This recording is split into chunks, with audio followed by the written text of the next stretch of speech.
This is advice. It's not original advice. Unfortunately, I have a great resource, and this phenomenal author that wrote some practical strategies on executive presence. Shameless plug, but your book has been phenomenal. And one thing I would definitely tell them is to be intentional about building their own personal board of directors. None of us are successful alone. And the earlier on in your career that you surround yourself with people who are invested in your growth, the better off you'll be.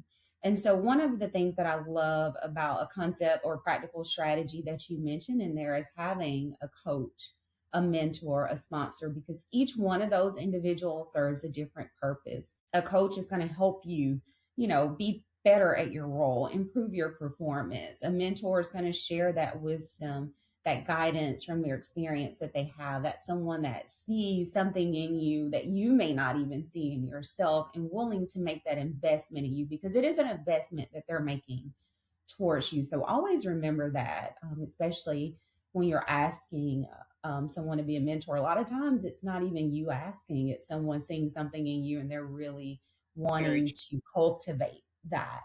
And lastly, that sponsor, someone that can advocate for you when opportunities arise, especially in rooms that you're not in. And I think that is some advice I wish I had a little bit earlier on, but I didn't get too late. Don't get me wrong. I'm considering, myself as one of those seasoned mid-level leaders. And also, too, if you can afford, say, for example, an executive coach, don't let that stop you. Read their books, listen to their podcasts, attend workshops and trainings, schedule maybe a coffee time or morning or meeting. Today's technology gives us so much access to resources for incredible leaders until we can, get to that level in which we can acquire those services. But we have to be very intentional about learning from them. Um, I would say, secondly, spend more time learning than just trying to impress people. I think that's one of the more frustrating things I see now is that you people see where you currently are and think that there was a shortcut, or now that there is a shortcut to do that just because of access to you and things of that sort. And don't get me wrong, I'm all about making the path a little bit easier for the person coming behind me, but observe the culture, ask very thoughtful questions, don't make assumptions, and understand why things are getting done the way that they are.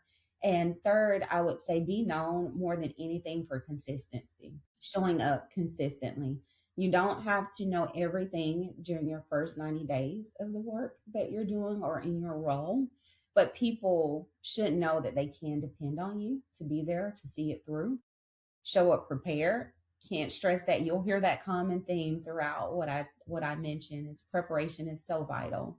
Follow through on anything that you've committed to doing.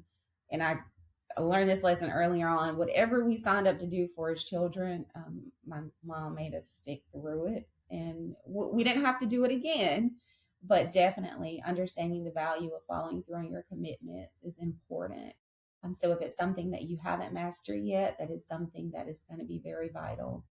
Always respond professionally. That's another one of the practical strategies you talk about, proofreading your responses. Consistency builds trust long before expertise can catch you up. So, your first 90 days in a new role isn't about proving really how much you know. Competence, again, is the expectation. It's about more proving that they can trust you to perform in the job. So, that's advice I would give.